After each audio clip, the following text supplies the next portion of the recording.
Even though Apple released new iPads and an Apple TV last week, that doesn't mean Apple is done releasing products this year. We're still expecting M2 Macs to come, so here is what we can expect. In the latest newsletter from Mark Gurman, he mentioned that Apple is working on a new Mac Mini and a new MacBook Pro 14 and 16 inch. There were rumors from John Prosser that said that an Apple Silicon Mac Mini would get the redesign. That is something we haven't seen this far. But to be fair, Apple haven't updated the Mac Mini since the M1 update, so there's still a chance we can see a redesign for the M2. And according to the John Prosser leak, the redesign will get an iMac-like power plug, a USB-A and C, Ethernet and an HDMI port. Of course, there will be an M2 chip as well, and according to Mark Gurman, Apple is testing an M2 Pro version of the Mac Mini as well. That is something we might potentially see along with the M2 variant. The next product we expect is an update to the 14 and 16 inch MacBook Pro. This will have the M2 Pro and Max chip.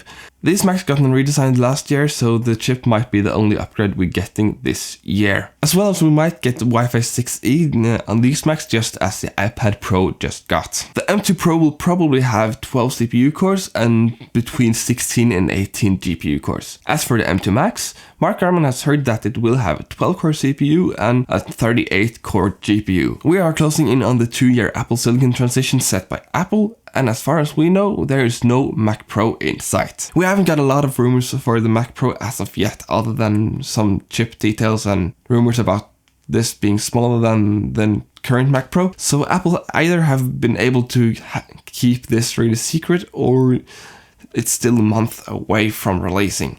My personal guess is that it will come at WWDC next year, or maybe if the rumors are true about a January event for the AR/VR headset, we might get a tease or announcement then in January. The chip that will come in the Mac Pro will probably be the M2 variant of 2 M1 Ultras, but I personally think that the Mac Pro chip will go away from the M series of chips and have another dedicated name, because it probably will get some features that you won't see on the M series of chips, like PCIe expansions for expansion cards or maybe upgradability. The chip options for the Mac Pro could be a chip with 24 CPU cores and 76 GPU cores, and a chip with 48 CPU cores and 152 GPU cores. That's a lot of power.